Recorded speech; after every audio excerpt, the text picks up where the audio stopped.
Welcome to SovCit Classics. Here we rewatch and comment on all the old classics we so enjoy. So go ahead, grab yourself a cup of coffee, sit back, relax, let's watch this video.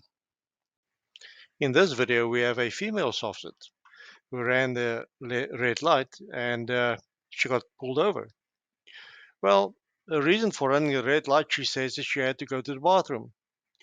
And the cops were not having that. Gave her a fine and they ended up in court. Well, let's see what the judge has to say about all of this. Should you feel generous and want to buy me a coffee or two, there is a PayPal link down below. Right, enough talking. Let's get on to the video. Ms. Bay, can you hear me?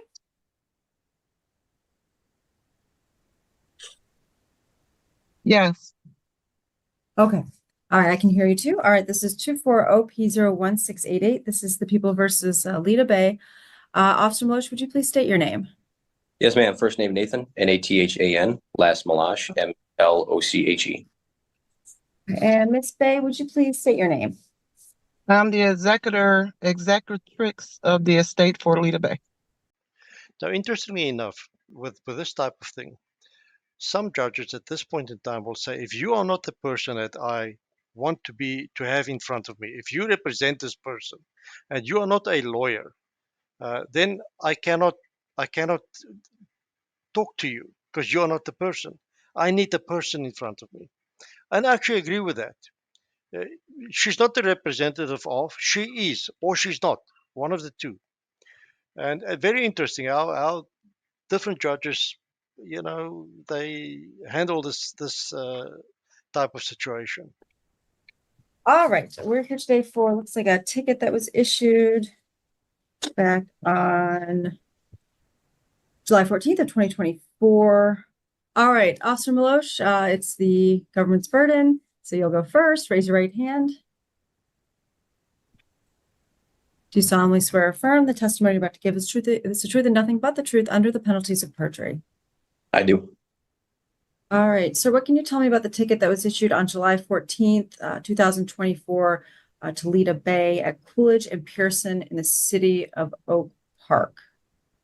Yes, ma'am. The citation was issued due to Miss Bay disobeying the red light at actually Coolidge and North End.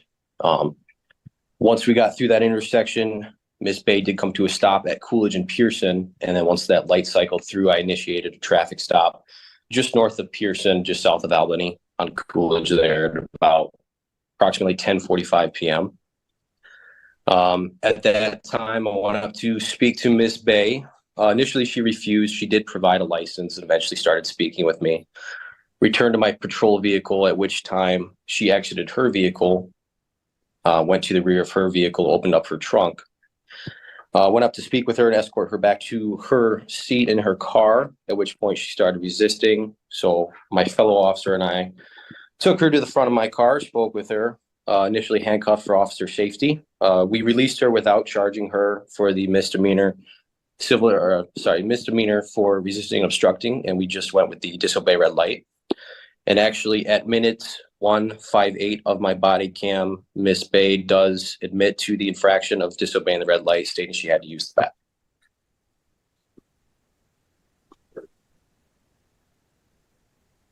bathroom. When you say resisting, what do you mean? So initially we went up to her, asked her to step away from the trunk. Obviously we didn't know what was in there. She then began to retreat from officers. We then grabbed her arm to help escort her to her vehicle, at which point she tensed up, pulled away, and started screaming at us. What do you mean by screaming? What did she say? Am I able to reference my report I have here? You may. Thank you. All I have here is that she kept screaming, "Help me."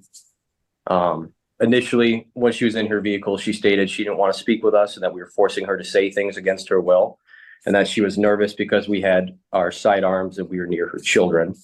Once she was resisting, all I have noted here is that she kept screaming, "Help me." And that's all I've got in terms of that. I don't have access to my body camera footage at this time. Why is that? This is virtual court, so I don't have access to evidence.com. Well, I like the way the officer represented himself.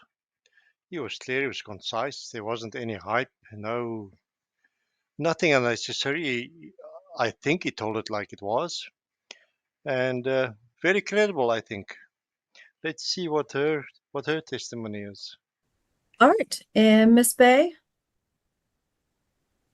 I'm the executrix for the I'm the executrix for the trust for Lita Bay. All right, Miss Bay, raise your right hand.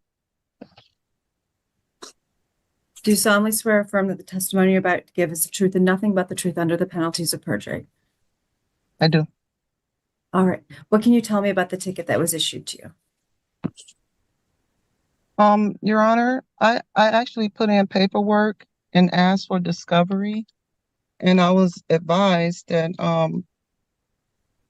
I shouldn't testify until I get my discovery packet. So this isn't a criminal case. It's a civil infraction. You were free to order under the Freedom of Information Act any information regarding this case prior to the hearing. Yeah, now to that, I would just say maybe you should not take legal advice from anybody on YouTube. Nobody on YouTube should give you legal advice. I'm just saying, I mean, you know, shot in the dark. I probably wouldn't trust anybody to give me legal advice on YouTube. So it's not like a criminal case. It's a different standard. It's just a preponderance. It's not beyond a reasonable doubt.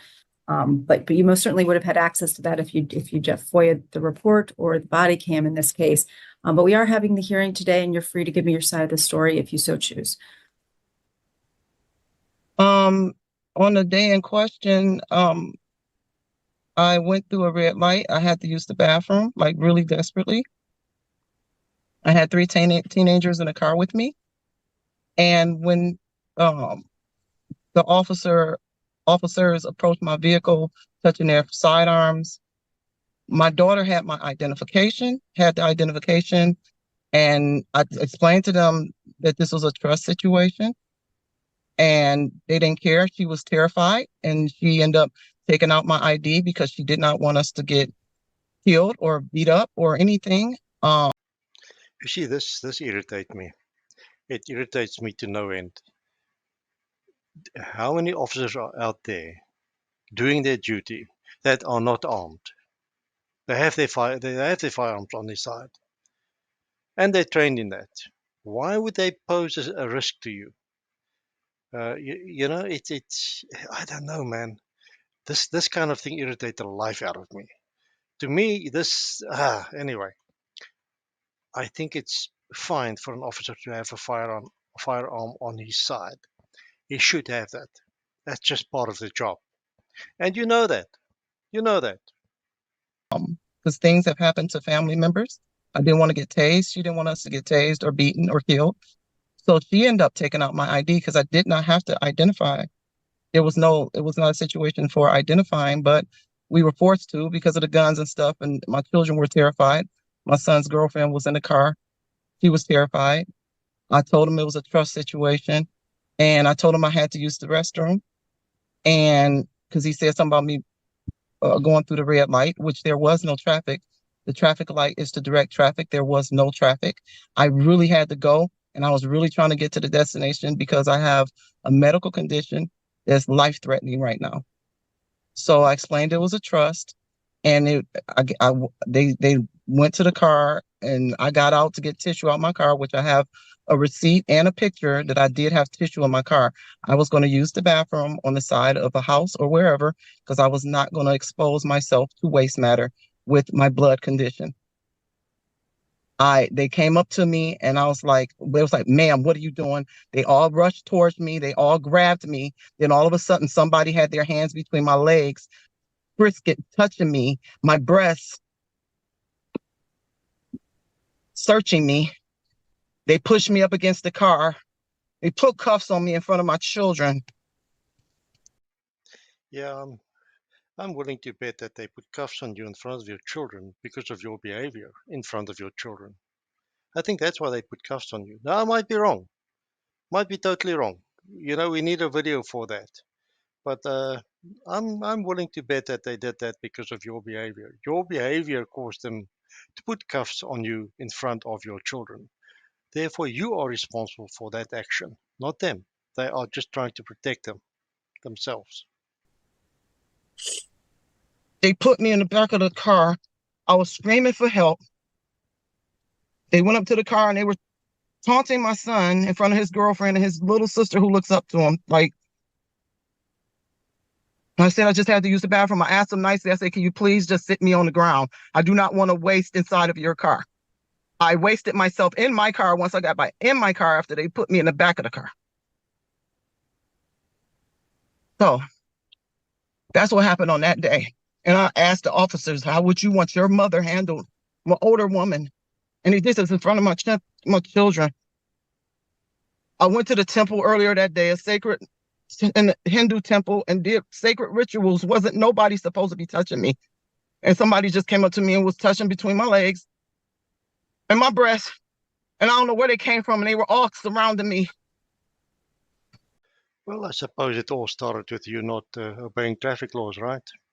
Now, if what happened is what you said happened, it must be traumatic, I'm sure. I'm sure. But you are the author of your discomfort there. You started that. And it seems to me like you did not obey them all that well. You had a bit of issue with them.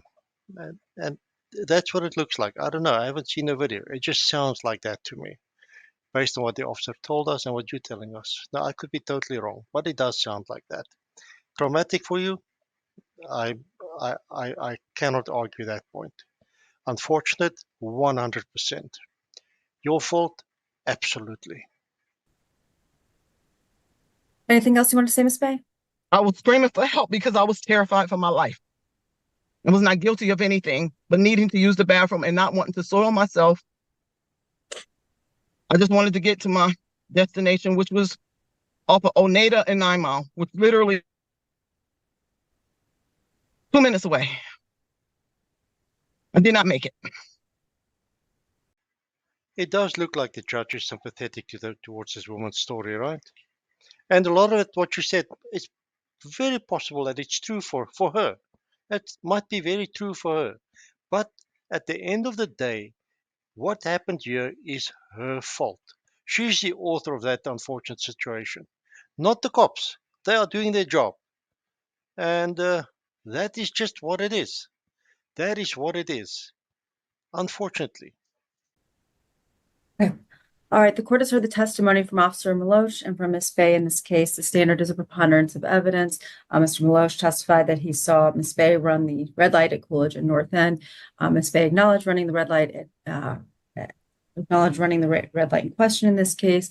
The people's burden is satisfied beyond a preponderance of the evidence in this case. I'm finding Ms. Bay responsible for running a red light. The fine is going to be $165. You'll have till October 1st to pay it. I will send that to the Novara address where we sent the other notices, so you'll get the paperwork in the mail. You're all set. Excuse me, Your Honor. So what I'm asking you is, I have a question. You're telling me, is the court telling me that trust situations are not seen as trust because this is a trust matter? This is not Right. what So you Ms. think Bay, it is. there's no trust situation recognized by the court. You are responsible. Make sure you pay the fine by October 1st. Well, that's the end of this video. Well, the judge found in favor of the officer's fine. She found it to be credible, and the fine stood. Yeah, I think the judge was very fair. She was not swayed by the story, and did the right thing. Unfortunate if stuff happened there, but you know what? They have to do what they have to do. It's unfortunate so. Guys, thank you so much for watching. I'll see you guys on the next one.